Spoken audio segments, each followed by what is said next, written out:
الأرض وإن تضروا ما في أنفسكم أو تخفوه يحاسبكم به الله فيغفر لمن يشاء ويعذب من يشاء والله على كل شيء قدير. آمن الرسول بما أنزل إليه من ربه والمؤمنون كل آمن بالله وملائكته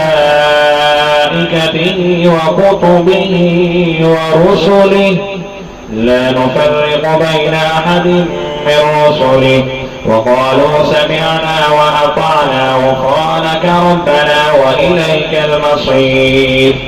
لا يكلف الله نفسا إلا وسعها لها ما كسبت وعليها ما اكتسبت ربنا لا تؤاخذنا إن نسينا أو أخطأنا ربنا ولا تحمل علينا إصرا كما حملته على الذين من قبلنا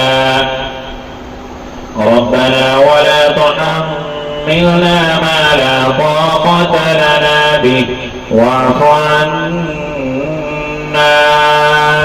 واغفر لنا وارحمنا أنت مولانا فانصرنا على القوم الكافرين.